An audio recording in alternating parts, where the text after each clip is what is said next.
Рахмат. Мына Жалал Абад шаарында бүгүнкү күндө элдик мамлекеттик ишканасы бар экен. Ал ишканада бүгүнкү күндө 24 ишкана бар экен да, караштуу карамагындачы. Бул 2010 жылдагы жанагы Батыровдун жана башкалардын өткөн ишкана экен. Ошол ишкана жылына былтыркы жылы мисалыга 2 миллион 700 миң эле таза пайда алып келиптир. Мында ишканада азыр ал ишканада 29 киши иштейт экен. Эмне кереги бар ал ишкананы түзүп? Эгерде ошол ишканалар Жалал Абад шаарында болсо, Жалал Абад шаарында өткөзүп бериш керек. Же башка айыл өкмөттөргө карамаганда болсо, ошол айыл өкмөттөргө өткөзүп бериш керек. Иштетиш керек ал жерде. Мына 3-4 жылдан бери талкаланып, кээ бир заводдор бүгүнкү күндө иштебей калыптыр. Ал жерде Жиби деген завод бар экен, асфальта бетонный деген заводдор бар экен, чоң ишканалар бар экен.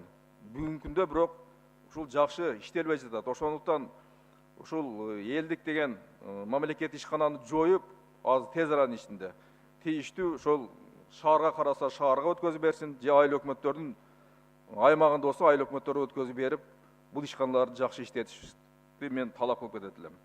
Андан кийин мен дайыма эле мына Эйр Кыргызстан авиакомпаниясы боюнча маселени көтөрүп жүрөм. Бүгүнкүгө чейин жетекчи алынган жок, дагы эле иштеп жатат ошол жерде. Ошондуктан Ашырбек Мойдонович, ошол азыр сөз жүрөт, ошо Венгрияда лизингге алынган бир учактары бар экен. Ошо боюнча мага толук маалымат берип койсоңуздар. Венгрияда учуп жүргөн учагы боюнча лизингде экен. Рахмат чоң.